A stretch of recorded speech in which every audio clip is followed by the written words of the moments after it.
दर्शकों का एक बार फिर से स्वागत एमपी तक के इस लाइव में। मैं हूं आपके साथ आकांक्षा ठाकुर। मध्य प्रदेश में आज महत्वपूर्ण दिन। मध्य प्रदेश विधानसभा चुनाव के एग्जिट पोल के नतीजे आज देखने को मिले और 7 अलग अलग एग्जिट पोल्स के नतीजे हमने आपको दिखाए। एग्जिट पोल के नतीजे आपने देखे। 3 एग्जिट पोल जिन्होंने बीजेपी को पूर्ण बहुमत दी, इनफैक्ट 150 से ज्यादा सीटें मध्य प्रदेश में देते हुए दिखाई दिए। 4 एग्जिट पोल मध्य प्रदेश में कांग्रेस बीजेपी के बीच में कांटे की टक्कर दिखा रहे हैं।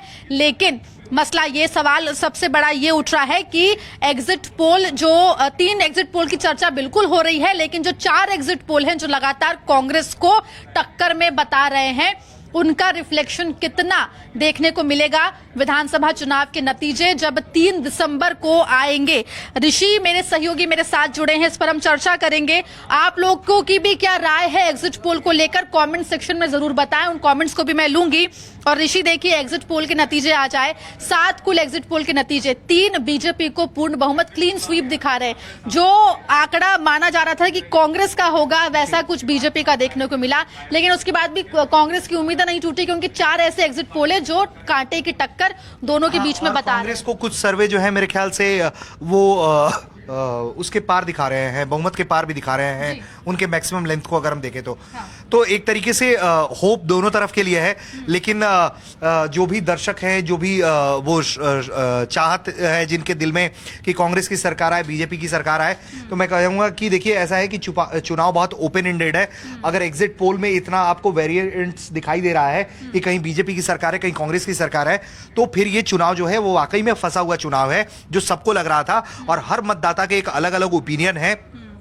और देखिए कई बार ऐसा है कि विपरीत हो जाते हैं कई बार बिल्कुल एग्जिट पोल, मतलब जो पार्टी को नंबर दिख रहा होता है वो नंबर कहीं और ट्रांसफर हो जाते हैं। तो ये भी हो सकता है कि रीडिंग ऑफ द लाइन, मतलब हम इसमें मार्जिन ऑफ एरर जो हमें एग्जिट पोल मुहैया कराता है कि हमारा ये मार्जिन ऑफ एरर हो सकता है 10%, हम उस मार्जिन ऑफ एरर को इस तरीके से भी ले रहे हैं कि रीडिंग में भी या फिर प्रतिक्रिया कौन दे रहा है, कहां दे रहा है, हमें ये भी देखना पड़ेगा। क्योंकि जिस तरह का हमें तनाव पूरे मध्य प्रदेश के चुनाव में इस बार दिखा वोटिंग के दौरान, इस तरह से आमतौर पर मध्य प्रदेश का व्यवहार रहा नहीं है।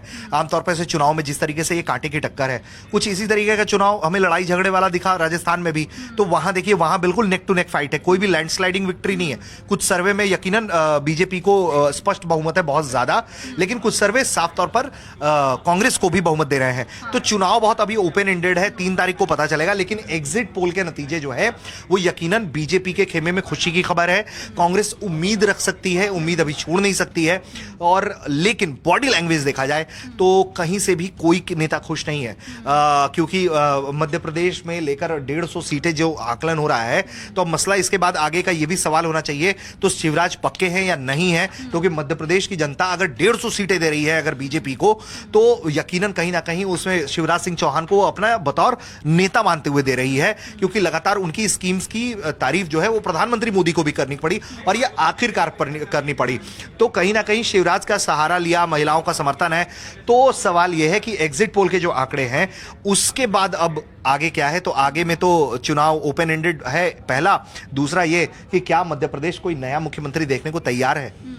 बिल्कुल, ये बड़ा सवाल है कि नया मुख्यमंत्री क्या देखने को मिलेगा। और जिस तरीके के नतीजे एग्जिट पोल के दिखाई दे रहे हैं, 150 से ज्यादा की सीटें जो है वो बीजेपी को दिख रही है, उसके पीछे बड़ी वजह लाडली बहना को माना जा रहा है। नारी सम्मान योजना के साथ कांग्रेस भी आई। हालांकि 4 एग्जिट पोल में कांग्रेस जो है वो कांटे की फाइट दे रही है। लेकिन जिस तरीके का माहौल था चुनाव से पहले, कांग्रेस के पीछे रहने की वजह क्या लग रही है। कांग्रेस हालांकि 4 में है, टक्कर में है, कांटे की फाइट है। एबीपी सी वोटर के सर्वे की बात करें तो उसमें तो 137 सीटें देती हुई कांग्रेस को दिखाई दे रही है एबीपी सी वोटर का एग्जिट पोल।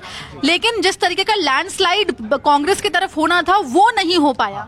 वो पूरा शिफ्ट अराउंड है। और जो बार बार रेखांकित किया जा रहा है महिला वोटरों को, इसका पैटर्न हमें पकड़ना पड़ेगा कि किन किन जगहों पर इस तरह का जो है महिला वोटरों ने खेल पलटा है।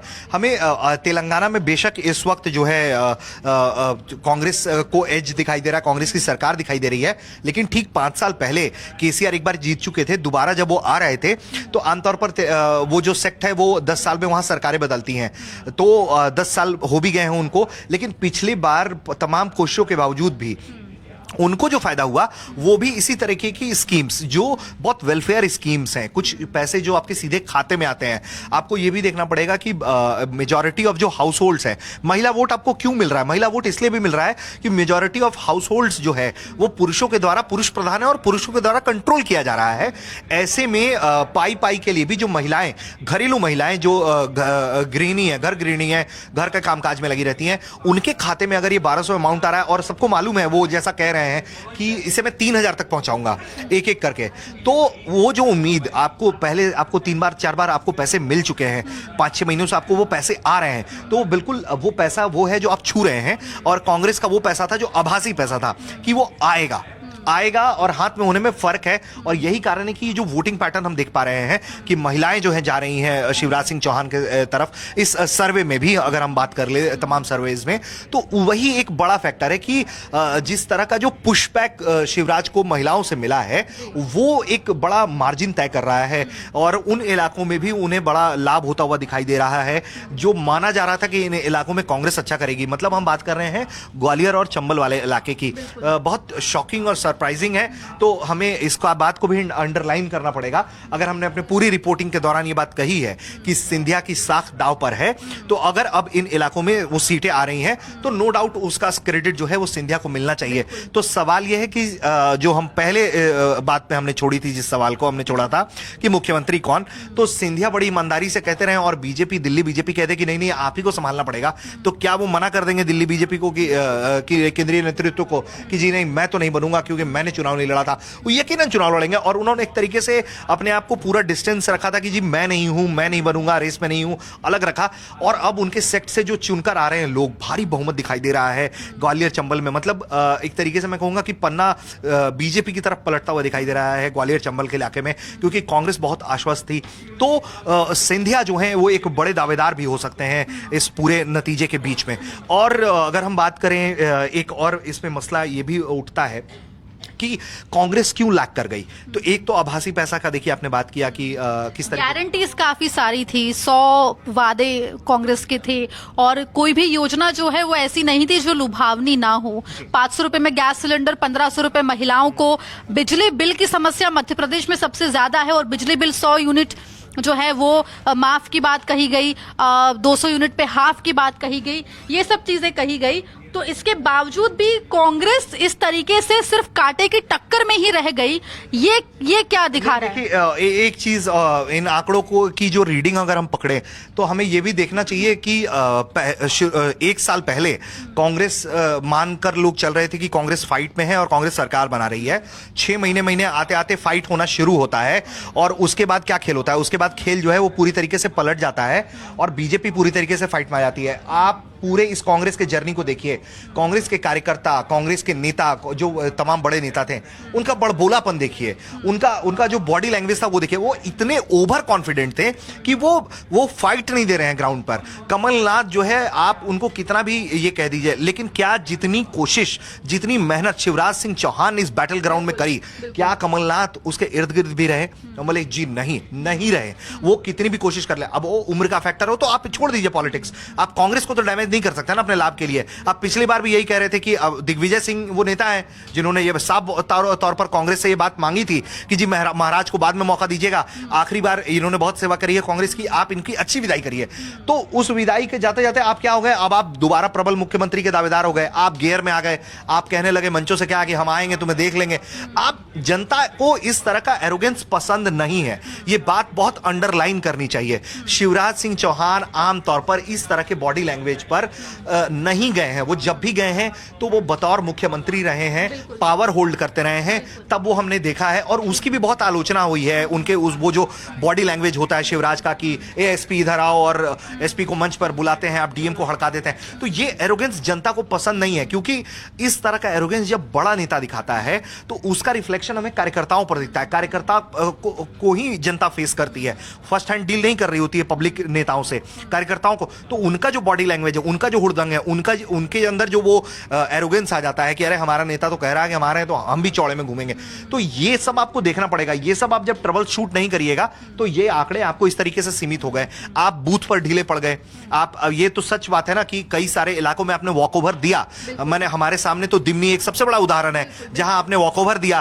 प्रत्याशी ही घर बैठ गए, भले ही बाद में प्रेस कॉन्फ्रेंस की हो, लेकिन प्रत्याशी का घर बैठ जाना, उनको एक वीडियो संदेश जारी करना, ये तमाम चीजें कहीं ना कहीं कांग्रेस को कमजोर करता हुआ सा दिखाई दे रहा था। और जो बात आपने कही बॉडी लैंग्वेज की, तो बिल्कुल देखिए शिवराज सिंह चौहान ने बहुत बदलाव पिछले 3 सालों में हमने देखा उनमें।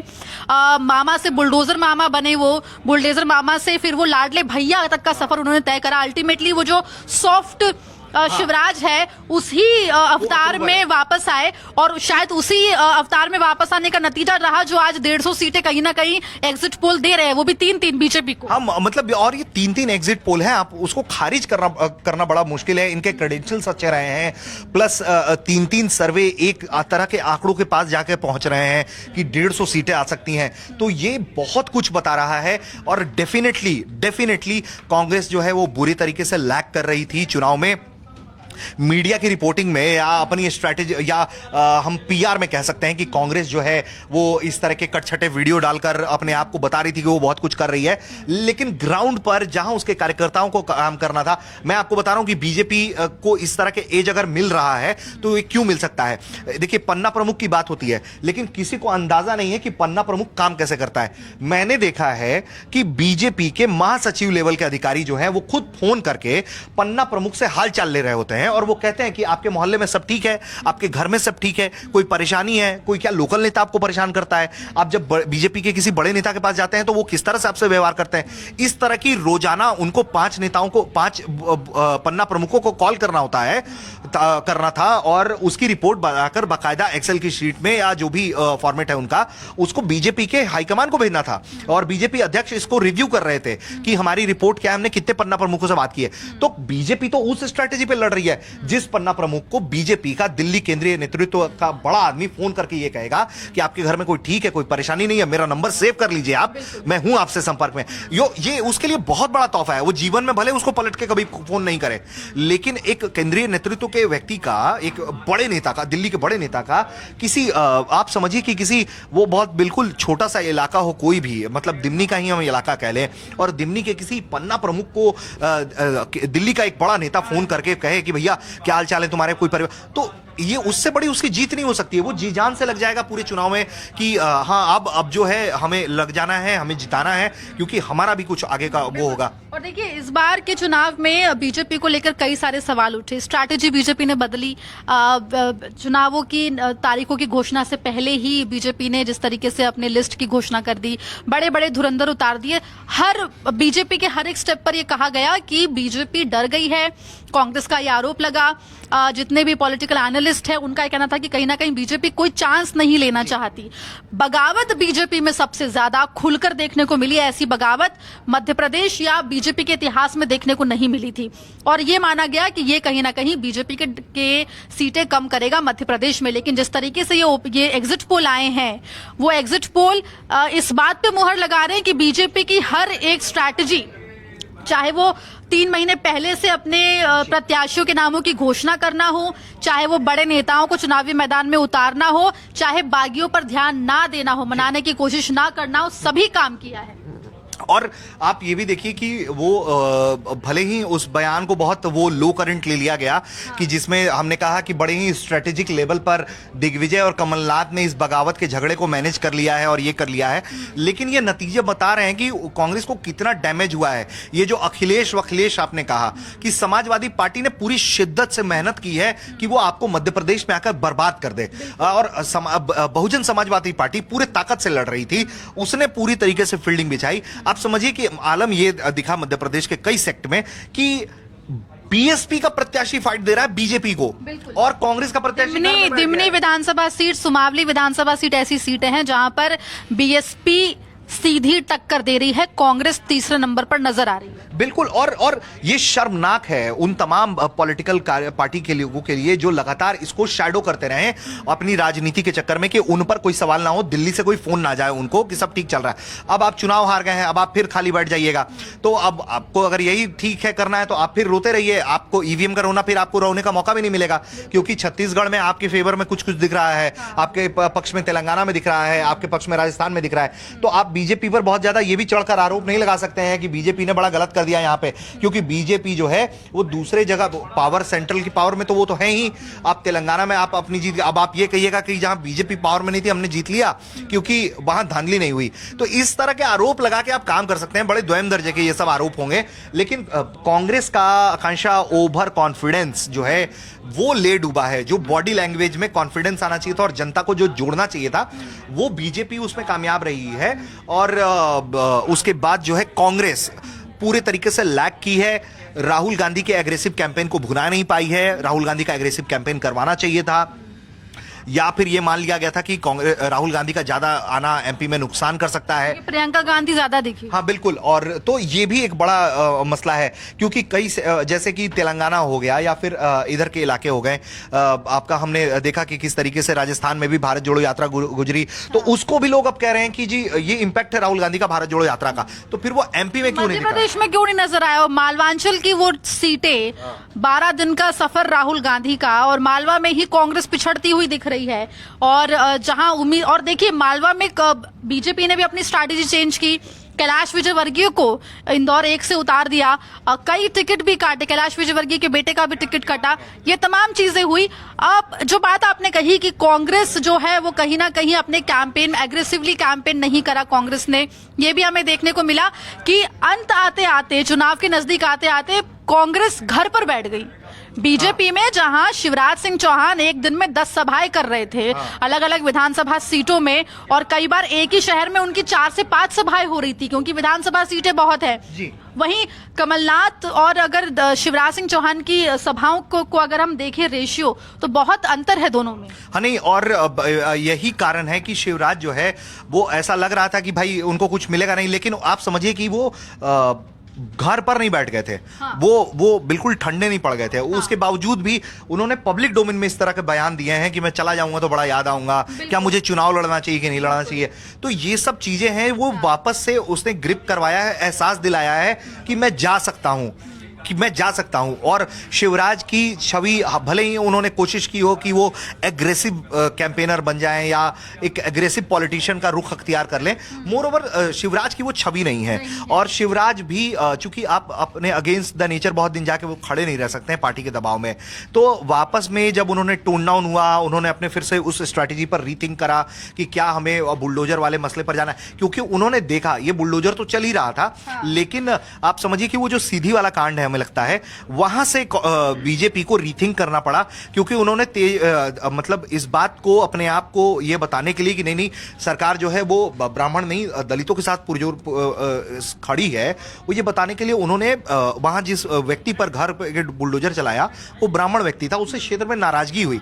इस चीज को उन्होंने समझा कि इसी तरीके से छोटे छोटे सेक्टर में अगर ओबीसी मतदाता भी इलाके में नाराज हो जाता है और ये मैसेज आता है कि देखो बहुत टारगेटेड हो रहा है कि ब्राह्मण पर कर दिया, ओबीसी पर कर दिया, तो ये बड़ा नुकसान कर देता था। तो वहां से ये जो उनकी रीथिंक की पॉलिसी आई है वो बहुत कांग्रेस के लिए नुकसानदायक रह गई, और उस चीज पर बड़ा काम करके जो है बीजेपी ने डैमेज करने का काम किया है कांग्रेस को। और पोल्स ऑफ पोल के भी आंकड़े जो हमारे दर्शक देख रहे होंगे, आप उनसे भी समझिए कि मोरओवर बीजेपी बहुत बेनिफिट में है। और जिस तरह के आंकड़े अब तक हमारे सामने हैं उसमें नो डाउट बीजेपी क्रेडिट ले रही है, और बीजेपी को क्रेडिट देना चाहिए क्योंकि कैंपेन हुआ है। प्रधानमंत्री भी खूब मेहनत करके गए हैं, अमित शाह भी खूब कैंपेन कर रहे थे। मोर ओवर सिर्फ प्रधानमंत्री मोदी और अमित शाह ही नहीं, बल्कि गुजरात, उत्तर प्रदेश, बिहार से जितने भी सांसद हैं वो भी मध्य प्रदेश में डेरा डाले हुए थे, और हर विधानसभा सीट में अपने अपने समुदाय के लोगों के साथ बैठ के बैठकें कर रहे थे। इसमें एक और बात, हम कांग्रेस के लूप्स पर बात कर रहे हैं। ये हो सकता है कि 3 तारीख का जो नतीजा है वो पलट जाए और फिर 3 तारीख को कुछ ऐसे नतीजे आ जाएं जहां हमारी बात गलत साबित हो जाए, लेकिन उससे फर्क नहीं पड़ता है। एक सच्चाई ये भी है कि जहां जहां खड़गे की चली है पूरे तरीके से, आप वहां देखिए कांग्रेस एक अच्छा बेहतर पोजीशन में दिखाई दे रही है। गहलोत अपनी मनमानी भले कर रहे थे, लेकिन आखिर में उनको खड़गे की बात माननी पड़ी कि आप सचिन को जो है वो पूरी तरीके से दरकिनार नहीं कर सकते। सचिन को सीडब्ल्यूसी में बैठाया गया। गहलोत ये बात कहते रहे भले कि वो तो बड़े नेता हो गए हैं, वो दिल्ली के नेता हो गए हैं, सीडब्ल्यूसी में जगह मिल गई है, लेकिन वो गहलोत के खिलाफ जाकर वो फैसला किया गया। तो आप देखिए तेलंगाना में भी खड़गे की स्ट्रेटेजी काम आई, कर्नाटक में भी खड़गे जो है उनका इंपैक्ट दिखता है, हिमाचल के चुनाव में दिखता है कि वो जिस तरीके से खड़गे जो है वो डिसीजन लेते हैं और गांधी परिवार मोर ओवर उनके डिसीजन से एग्री करता हुआ दिखता है। लेकिन ये काम हमें मध्य प्रदेश में नहीं दिखा। आप रोजाना मध्य प्रदेश की खबरों से रूबरू होती हैं, दर्शकों को बताती हैं कि मध्य प्रदेश में क्या घट रहा है, बढ़ रहा है, लेकिन आप देखिए कि किस तरीके से खड़गे का नुकसान जो है वो उठाना पड़ा है। मतलब कि अगर खड़गे की स्ट्रेटेजी पर रीथिंक कर लेते, खड़गे के कुछ सुझाव माने जाते, जिस तरीके से कमलनाथ एक तरफा लेकर जा रहे थे, यह भी हो सकता था कि आप इंडिया अलायंस का आपने एक रैली नहीं करवाया। इसी सवाल पे मैं आ रही थी जब आपने ये बात कही, इंडिया अलायंस की एक जो एक रैली होनी थी उसको कमलनाथ ने जिस तरीके से बयान आया उनका कि कोई रैली नहीं हो रही है, और वो जो अखिलेश वाला जो बयान आपने कहा, ये तमाम चीजें नुकसान तो की, विधानसभा में भी की है, 24 भी नजदीक है। हाँ बिल्कुल। और देखिए ऐसा है कि जिस तरह से हम वो बात कर रहे थे कि आपने इंडिया की आपने रैली नहीं होने दी, हाँ। और आपने कहा कि कैसी रैली, कोई रैली, यहाँ कोई रैली नहीं होने वाली है। आप एक तरफा गए थे, ये हर किसी को मालूम था, बड़ा शॉकर था कांग्रेस के लिए भी कि नहीं ऐसी कि उन्हें उम्मीद नहीं थी कि कोई ऐसी बात हो पाए। लेकिन अब जो मसला है अब ये है कि कमलनाथ के इस एग्रेशन को कांग्रेस टॉलरेट करेगी, कितना टॉलरेट करेगी, क्योंकि अगर ये आंकड़े नतीजे होते हैं, ये एग्जिट पोल के आंकड़े नतीजे होते हैं जिसमें कांग्रेस जो है वो बहुत पीछे दिखाई दे रही है और लैंडस्लाइडिंग विक्ट्री की तरफ जो है वो दिखाई पड़ रहा है, जिस तरह से कांग्रेस के खिलाफ बीजेपी मजबूत दिखाई दे रही है, तो कांग्रेस को के आला नेतृत्व को सोचना पड़ेगा कि क्या इस तरह से स्टेट पॉलिटिशियंस की मनमानी की जा सकती है जो अपने अपने बच्चे के लिए जो है वो सारा ग्राउंड क्लियर करते रहें, और आप समझिए कि पूरे के पूरे वो एक सेक्ट के पॉलिटिशियन को भी पीछे धकेल लेंगे। इसमें नुकसान या खुश मैं कह सकता हूं कि दिग्विजय सिंह भी हो सकते हैं कि कमलनाथ जो है वो 77 साल के हो गए हैं। अब वो मसला ये है कि क्या अब भी सत्ता लोलुपता में वो बने रहेंगे कांग्रेस के साथ, नतीजे अगर इस तरह के आते हैं उसके बावजूद कांग्रेस नेतृत्व क्या उनको टॉलरेट करता रहेगा, कब तक उनकी सेवाओं का गिफ्ट देता रहेगा कांग्रेस, तो ये भी देखना पड़ेगा। तो दिग्विजय के लिए भी बड़ी अच्छी खबर है कि अगर चलिए ठीक है उनकी पॉलिटिक्स समाप्त हो जाएगी, लेकिन उनके लड़के के लिए रास्ता खुल जाएगा। तो आपको अगर कुछ गड़बड़ भी दिखाई दे रहा है, आप दुखी हैं, तो पिक्चर में आपके लिए भी थोड़े बहुत कुछ ऐसे सीन डाल दिए गए हैं जिसमें आप राहत की सांस ले सकते हैं। नकुलनाथ से बहुत ज्यादा पॉलिटिकल धड़े को या वो लोग जो पत्रकार जो पॉलिटिक्स कवर करते हैं और बहुत रूथलेसली कवर करते हैं, जिनकी बहुत स्पष्ट और बेलाग ओपिनियन है, तो नकुलनाथ जो है वो एक प्रोजेक्टेड पॉलिटिशियन है। हो सकता है कि जिनके मन में कमलनाथ के प्रति कोई सिंपैथी रही हो वो लगातार नकुलनाथ को कोई बड़ा नेता बनाने की कोशिश करते रहे हो, लेकिन नो डाउट इसमें जो है दिग्विजय सिंह के जो बेटे हैं जयवर्धन, उसमें वो उस सेक्ट में आगे हैं, वो अच्छा भाषण देते हैं, वो रैलियां करते हैं, वो क्राउड पुलर भी अब धीरे धीरे बन रहे हैं, वो चीजों को हैंडल करना सीख रहे हैं। तो ये अच्छा है अगर कांग्रेस के लिए एक नया नेतृत्व खड़ा हो सकता है। इसमें हमें एक व्यक्ति के बारे में जरूर बात करनी चाहिए, जीतू पटवारी। एक वो नाम, उनके सवाल में वही लेना चाह रही थी कि जयवर्धन सिंह की बात हुई, जीतू पटवारी काफी समय तक साइडलाइन रहे, ऐसे आरोप लगते रहे, मीटिंग से गायब रहे। एक बार जब मध्य प्रदेश के नेतृत्व की मीटिंग थी दिल्ली में, तो वहां पर भी जीतू पटवारी नहीं पहुंचे और उसके बाद फिर राहुल गांधी के कहने पर उनको ऑनलाइन जोड़ा गया। तो ये जो एक तरफा कांग्रेस लाने की कोशिश कमलनाथ की ने की है वो नुकसान देगी। हाँ बिल्कुल। और देखिए जीतू को तो भरसक कोशिश की गई थी कि साइडलाइन कर दिया जाए, और जीतू के लिए वो तमाम परिस्थितियां बनाई गई। वो अलग मसला रहा कि राहुल गांधी की नज़रों में वो बड़े अच्छे नेता साबित हुए, और राहुल गांधी ने लगातार, राहुल गांधी की तरफ से उनको बड़ा पुश मिला। भारत जोड़ो यात्रा में कमलनाथ जो है वो महज चेहरा दिखाने वाले नेता ही रहे, और दिग्विजय लगातार उनके साथ चलते रहे। लेकिन ये बात कन्याकुमारी से कश्मीर तक, हाँ बिल्कुल रहे साथ। बिल्कुल। तो वो राहुल के सिपह सलार माने जाते हैं, वो पॉलिटिकल गुरु कहे जाते हैं उनके, तो ये एक स्ट्रेटेजी, ये बात हो सकती है। और ये भी कांग्रेस के लिए दिग्विजय सिंह इसलिए भी एक राहत भरी बात हो सकते हैं या उनको कोई परेशानी देने वाली बात हो सकते हैं क्योंकि दिग्विजय किसी कुर्सी की तरफ नहीं जा रहे हैं और ये बात अब दिग्विजय भी स्वीकार कर चुके हैं कि उनके नाम पर वोट नहीं आएगा। लोग नाराज हो जाते हैं उनके नाम पर क्योंकि उनकी उस तरह की छवि पॉलिटिक्स में बन गई है, तो वो ऑफिस बैरियर के तौर पर ही बेहतर तरीके से वो काम करने की जो है वो कोशिश में लगे रहते हैं। लेकिन इसमें एक जो सबसे दिलचस्प बात यह है कि जीतू को जिस तरीके से साइडलाइन किया गया है, जीतू पटवारी को, वो चिंता का विषय है और उनकी सीट फंसे होने की सूचना है। तो ये जीतू के लिए भी सोचना होगा कि अब उनका राजनीतिक भविष्य कैसा जाएगा। कहां वो एक बड़े दावेदार थे, नेता प्रतिपक्ष जैसा चेहरा माना जा रहा था कि नए लड़के को बनाना चाहिए, दमदार नेतृत्व है, प्रदेश की कमान देनी चाहिए ऐसे व्यक्तियों को, लेकिन अब तो वो पूरी तरीके से इस अगर भंवर जाल से निकल पाते हैं अगर विक्ट्री से, तो ये बड़ी बात होगी। लेकिन मैं अभी भी कहूंगा कि भले कांग्रेस इस एग्जिट पोल में चुनाव हारती हुई दिख रही है, लेकिन अगर ये लैंडस्लाइडिंग विक्ट्री बीजेपी की तरफ है तो यकीनन प्रदेश में बीजेपी की सरकार बन जाएगी। लेकिन जो कांग्रेस के हिस्से की पॉलिटिक्स है वो आप बीजेपी में होती हुई देखेंगी, इस बात को कोई खारिज नहीं हो सकता। मध्य प्रदेश के बड़े चर्चित देशव्यापित फिल्म समीक्षक हैं गृह मंत्री नरोत्तम मिश्रा, उनके भी बड़ी बातें होती रही, वो भी बड़े सपने देखते रहे। कह रहे सीएम की रेस में नहीं हुआ, आज बयान आया है। देखिए बड़े सज्जन आदमी हैं, वो बड़े दिल से बातें कह रहे हैं, लेकिन हमने सबने देखा है कि कैसे मंच पर जहां शिवराज खड़े होते थे तो वो धीरे धीरे करके पीछे से चले जाते थे। ऐसी तो कोई बात होगी नहीं कि कोई अर्जेंट फोन आ गया होगा उनके पास। यकीनन जो वो बॉडी लैंग्वेज से हम समझ सकते हैं कि वो कंफर्टेबल नहीं रहे हैं शिवराज के आसपास। और शिवराज से भी जब भी उनको लेकर सवाल हुआ है तो उन्होंने कहा कि बड़े भाई वो बड़े सक्षम नेता हैं, वो अपना बात खुद रख सकते हैं। तो दोनों ही नेताओं ने अपने अपने रास्ते तय कर लिए थे। हमें बहुत अच्छे से याद है जेपी नड्डा गए थे उनके आवास पर, तो वहां से भी समझ में आ रहा था कि क्या कुछ होने जा रहा है। लेकिन वक्त बदला, उनकी फिल्म समीक्षाएं ज्यादा तीव्र हो गई तो कई तरह की शिकायतें सामने आई, तो बड़ा मसला फंस गया था वहां पर। उसके बाद से वो बड़े ठंडे पड़ गए। तो अब देखना होगा कि अगर उनकी सीट निकल जाती है तो दोबारा जो है उनकी वो दोबारा अपने कमान पर वापस आ पाते हैं, वो दोबारा मोर्चा संभालते हैं। क्या उन्हें भी कोई उनके भी मन में कोई फूल खिलता है कि क्या कोई रास्ता उनके लिए भी बन सकता है, या फिर जो दिल्ली से आए बड़े नेता हैं उन्हीं के मताहत होकर उनको काम करना पड़ेगा। क्योंकि अब मसला तो यह है कि कैलाश विजयवर्गीय जैसा नेता है, उनका चुनाव निकल जाएगा तो क्या वो तोमर के नेतृत्व में काम करेंगे? फिर मसला सवाल है कि फिर प्रहलाद पटेल किसके नेतृत्व में काम करेंगे, किसका आदेश लेंगे? अब तक तो वो सीधे गृह मंत्री का फोन आता था उनके पास, अब वो प्रदेश का मुखिया फोन करेगा। मतलब एक सवाल जो मेरा सबसे बड़ा है कि कब तक आप अपने ईगो को मार के रखिएगा, आप भीतरघात करवाइएगा। फिर ईगो को मारने से मेरा ये मसला है कि पॉलिटिक्स में हमेशा जो नेताओं की छवि है वो बड़े मायने रखती है।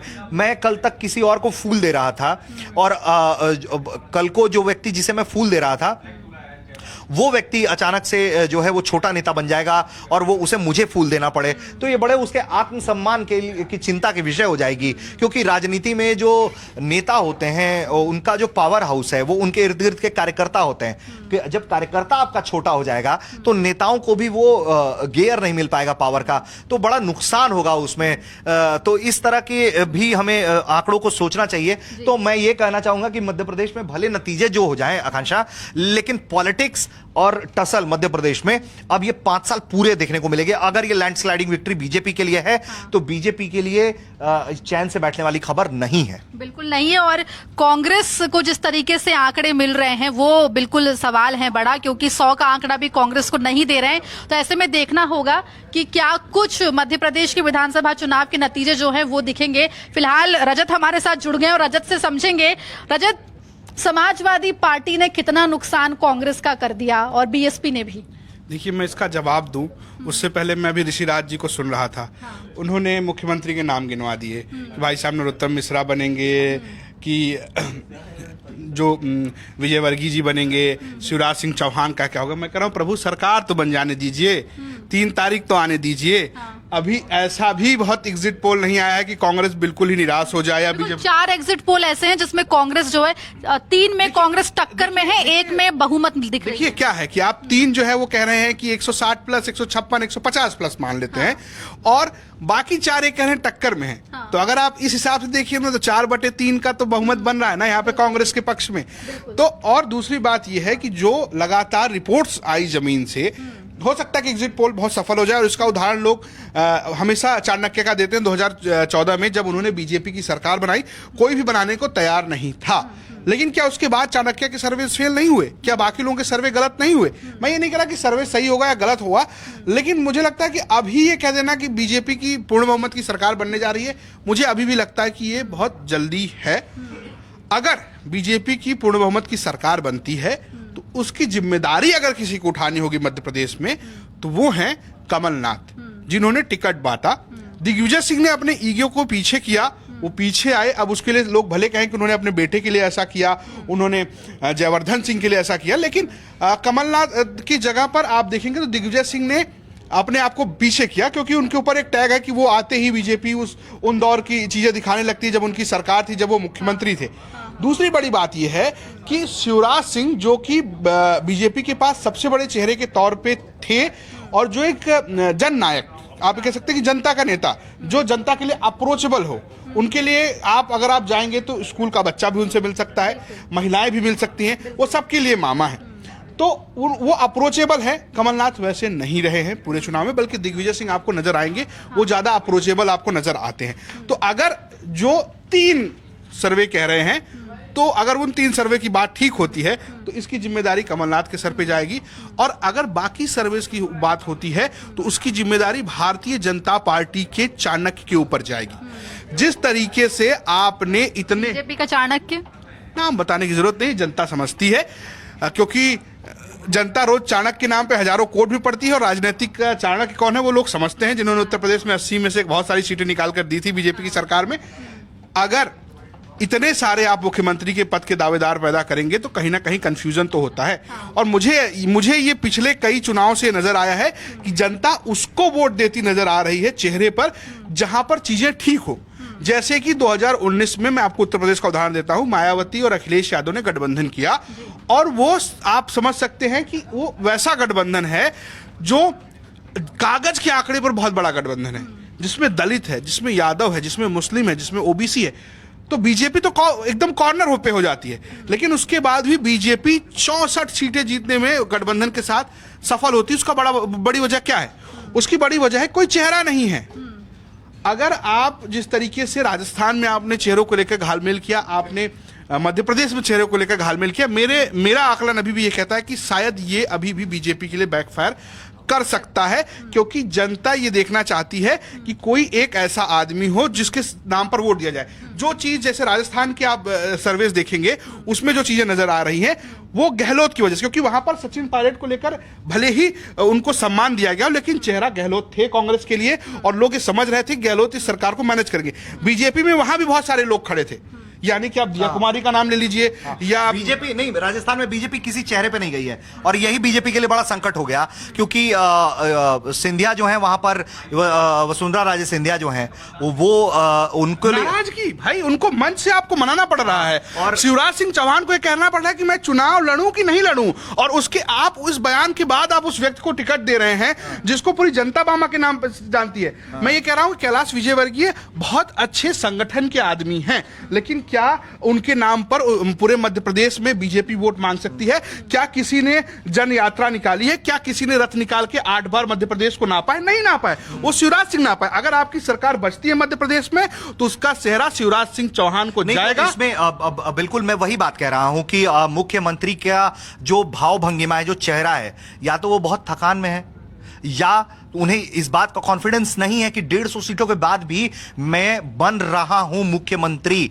और अगर यह कॉन्फिडेंस नहीं है उनमें, तो समस्या यह है कि क्या संघ के वो प्रिय शिवराज सिंह चौहान, उसके लिए संघ जो है वो दिल्ली नेतृत्व के सामने खड़ा होगा और कहेगा, या फिर ये भी तो हो सकता है। मैं इसमें काउंटर दे रहा हूं, और मैं ये काउंटर दे रहा हूं, मैं ये कह रहा हूं कि क्या संघ का बीजेपी सरकार में चल पा रही है? क्या केंद्रीय मंत्रियों में संघ के बहुत चर्चित देखिए, लोग हैं। ऐसा है कि संघ को आप अभी इस वक्त नाराज नहीं कर सकते। इसके पीछे एक बहुत छोटा सा लॉजिक है कि संघ का कार्यकर्ता अगर 24 के चुनाव में नहीं निकलेगा तो आपको भी मालूम है कि उसके रिफ्लेक्शंस क्या है। ये मुझे, आपको, सबको मालूम है कि संघ ने यूपी में ये इंश्योर किया था कि संघ के लोग घर घर जाएं। मैं आपको इसका बहुत अच्छा उदाहरण देता हूं कि इससे पहले तक, जब तक मोहन भागवत जो अभी सरसंघ चालक हैं, जिनका वीडियो अभी वायरल हो रहा है, वो गए थे मथुरा में एक संत से मिलने। उनसे पहले जब भी संघ के जो सरसंघ चालक रहे, वो चाहे रज्जू भैया रहे हों या कुपी सुदर्शन रहे हों, उन तक संघ का स्टैंड ये होता था कि भारतीय जनता पार्टी जो है वो हमारा राजनीतिक विंग है, हम उसको वैचारिक सपोर्ट देते हैं, हम उसको वैसा सपोर्ट नहीं देते। तो संघ की एक थॉट प्रोसेस ये है कि आप, जैसे मान लीजिए आप संघ के कार्यकर्ता हैं, तो आप वैचारिक रूप से किसी को समर्थन दे सकते हैं, संघ ऐसा आपको करने के लिए नहीं कहेगा। जैसा कि कई बार आंदोलनों में भी हुआ है, जब अंग्रेजों के खिलाफ आंदोलन हो रहे थे, और यह भी बताया जाता है कि उस वक्त के सरसंघ चालक जी ने पद छोड़कर एक व्यक्ति को पद पर बिठाया और उसके बाद वो आंदोलन में गए। तो ऐसा होता रहा है। लेकिन जब बीजेपी की ये सरकार आई, तब संघ ने ये इंश्योर किया कि उसके कार्यकर्ता जाकर ये काम करें। लेकिन क्या अब संघ के कार्यकर्ताओं के दम पर ही बीजेपी जीत रही है? नहीं, बिल्कुल उसके पास कार्यकर्ता हैं, लेकिन जो एक बड़ा पुश है, जो आपकी विक्ट्री को मोर ओवर इंश्योर करता है, उसमें एक संघ की बड़ी भूमिका है, उसको आप खारिज नहीं कर सकते। ये बात बिल्कुल, आपकी बात को रेखांकित किया जाना चाहिए कि संघ की नहीं चलती है, क्योंकि एक लंबा अरसा हो गया है उन तस्वीरों को देखे हुए, जब अमित शाह आखिरी के तीसरी पंक्ति में बैठे हुए थे मथुरा में, जब संघ की अपनी कार्यशाला लगी थी और सबको अपना अपना रिपोर्ट पेश करना था। मुझे तो वो दौर याद है, मैं तब इस फील्ड में नहीं था, टेलीविजन देखा करते थे। जयपुर में संघ की बड़ी अखिल भारतीय कार्यकारिणी बैठक हो रही है और अटल बिहारी वाजपेयी पहुंच रहे हैं वहां पर, तमाम बड़े नेता पहुंचते थे और होता था कि बस छन छन की खबर आ रही है कि क्या आडवाणी को प्रधानमंत्री का चेहरा बनाया जाएगा। यहां तक कि जब नितिन गडकरी अध्यक्ष बने, तब कहा गया कि ये संघ के हैं। लेकिन जब से नरेंद्र मोदी सरकार में है, अमित शाह किसके व्यक्ति बताए गए, या आप जेपी नड्डा के अध्यक्ष बनने के लिए किसको चुना गया, तो ये आप समझिए। तो ऐसे में अगर मैं ये भी बात कर रहा हूं, अगर बीजेपी की सरकार बनती है और अगर वो शिवराज सिंह चौहान को हटाते हैं, तो वो कुछ ऐसा ही फैसला होगा जैसा झारखंड में रघुवर दास को, बिल्कुल, और वो ब्लंडर साबित हुआ था, ब्लंडर साबित हुआ और उनकी सरकार चली गई। आप ये समझिए ना, और जहां भी कमजोर मुख्यमंत्री बनाया, आपने जहां जहां कमजोर मुख्यमंत्री बनाया, चाहे वो आप हरियाणा की बात कर लीजिए, आपने हरियाणा में सरकार रिपीट की, कैसे रिपीट की आप जानते हैं। आपने झारखंड में अपनी सरकार गवा दी, आपने हिमाचल में अपनी सरकार गवा दी, आपने एक और कर्नाटक में अपनी सरकार गवा दी, क्योंकि आपने अपने सबसे मजबूत नेता को हटाकर अपने पसंदीदा आदमी को बिठा दिया। पहली बात तो आपने जो शिवराज के साथ इस पूरे राजनीति में जो उनको जिस तरीके से प्रोजेक्ट किया, जिस तरीके का आपने व्यवहार किया, वैसे आप बीजेपी के जीतने के लक्ष्य नहीं है। और अगर बीजेपी जीत जा रही है तो उसका सेहरा शिवराज के माथे जाना चाहिए, और मुझे लगता है कि बीजेपी को उनको मुख्यमंत्री भी बनाना चाहिए, नहीं बनाता तो गलती है। नहीं, बिल्कुल। और इस पर एक बात और जोड़ दूं मैं कि क्यों शिवराज के चांसेस इसलिए भी आपको ऊपर रखने पड़ेंगे, क्योंकि आप कितने ऐसे मुख्यमंत्री बनाइएगा जो एक समुदाय से आते हैं, और खासकर वो वर्ग जो क्षत्रिय समुदाय है, क्योंकि आपका उत्तर प्रदेश में आप राजस्थान में भी इस बात पे स्ट्रगल कर रहे हैं कि अगर वसुंधरा को नहीं बताएंगे तो क्या आप किसी क्षत्रिय को बनाएंगे, और क्षत्रियो को बनाइएगा तो फिर जवाबदारी जो है आप पर बढ़ेगी कि क्या आपके पास ओबीसी नेता नहीं है, क्या आपके पास एससी एसटी नेता नहीं है। मैं आपको ओबीसी पॉलिटिक्स की बात बता रहा हूं। आज उत्तर प्रदेश की शीतकालीन सत्र चल रहा है, बहुत ज्यादा भारी दबाव हो, जिस तरीके से बिहार में जातिगत सर्वे हुआ, विधानसभा में इस बात पर लेकर बहुत दबाव है, और सबसे ज्यादा दबाव किसी के ऊपर है तो वो वहां के ओबीसी चेहरे केशव प्रसाद मौर्य के ऊपर है। विधान परिषद के सदस्य हैं, वो खड़े हुए कि मैं केशव प्रसाद मौर्य इस स्टैंड के साथ हूं कि जातिगत जनगणना होना चाहिए, और अगर कोई इसको करवा सकता है तो उसको इस देश के सबसे बड़े ओबीसी लीडर माननीय प्रधानमंत्री जी करा सकते हैं। ये उनका बयान है आज की विधानसभा में। उसके थोड़ी देर बाद वो विधान परिषद में बोल के थोड़ी देर बाद विधानसभा में समाजवादी पार्टी के नेता, एक विधायक संग्राम सिंह, ये सवाल पूछते हैं कि क्या भारतीय जनता पार्टी जातिगत जनगणना या जातिगत सर्वे करवाने जा रही है। तो कैबिनेट मंत्री सूर्य प्रताप शाही आप कहेंगे तो कथित सवर्ण जात से आते हैं, वो खड़े होकर कहते हैं कि ये काम तो केंद्र का है। केंद्र करेगी। तो आप ये समझिए कि कितना दबाव है आपके ऊपर जातिगत गणना को लेकर, ओबीसी पॉलिटिक्स को लेकर। जिस तरीके से बिहार में सर्वे हुए हैं, जिस तरीके से वहां पर आरक्षण को लेकर बातें हुई हैं, तो अगर आप शिवराज को हटाते हैं तो फिर ये भी तो सवाल उठेगा ना कि आप एक ओबीसी चेहरे को हटा रहे हैं, किसको बनाएंगे आप? और उसी पर जो नरोत्तम मिश्रा को है बनाएंगे। बीजेपी लगातार, नरोत्तम मिश्रा ने तो कह दिया है कि वो नहीं है रेस में, लेकिन मैं कहने को तो बहुत सारे लोग कहते हैं कि मैं रेस में नहीं। लेकिन मैं ये सवाल जो ये लेना चाहती हूँ आपसे कि जो बात रजत ने बोली शुरुआत में, वो ये कि 3:4 का रेशियो है। 3 सर्वे कह रहे हैं, 3 एग्जिट पोल कह रहे हैं कि बीजेपी, लेकिन 4 एग्जिट पोल कांग्रेस को सत्ता में आगे दिखा रहे हैं। तो क्या 4 एग्जिट पोल को नहीं वो किया जाएगा? नहीं, बिल्कुल आप उसको कर सकते हैं। और ये बिल्कुल मैं बार बार ये कहूंगा कि ये श्रद्धा भाव है आपका कि आपकी इस सर्वे को गंभीरता के साथ लेना चाहते हैं। तो क्रिकेट मैच याद आ रहा है ऋषि भाई, ऐसा लग रहा है कि 4 खिलाड़ियों ने 40-40 रन बनाए और एक मैक्सवेल आके 150 रन मार गया। जनता मैक्सवेल में डूब गई कि भैया मैक्सवेल जिंदाबाद टाइप मामला हो तो गया। ये मतलब हमें देखना भी पड़ेगा कि 3 बड़ी क्रेडिबल एजेंसीज हैं जिन्होंने 150 की सीटें दी हैं। तो हमें मतलब ये बड़ी उन धड़े के लिए एक्सिस बैंक इंडिया की बात जरूर करूंगा क्योंकि एक्सिस बैंक इंडिया लगातार ऐसे सर्विस देता रहा है जो सरप्राइजिंग शॉकिंग रहे हैं, लेकिन वो मोरोवर सही रहे। मतलब तो मध्य प्रदेश के मामले में कितना सही रहता है ये सर्वे, ये तमाम सर्वे, ये देखने वाली बात होगी। लेकिन फिलहाल एग्जिट पोल ने मध्य प्रदेश के सियासी टेम्परेचर जो है वो कहीं ना कहीं बढ़ा दिया है और चिंता थोड़ी सी बढ़ गई है कांग्रेस के खेमे में। बीजेपी कहीं ना कहीं खुश है, बॉडी लैंग्वेज से भी दिखाई दे रहा है। लेकिन नतीजे कैसे होंगे, कौन सा एग्जिट पोल करीब होगा नतीजों के लिए, जानने के लिए आपको बने रहना है एमपी तक के साथ। फिलहाल एग्जिट पोल पर विश्लेषण हमारा लगातार जारी है। इस लाइव में इतना ही रखेंगे, आगे आपसे मुलाकात होगी। इजाजत दीजिए, नमस्कार।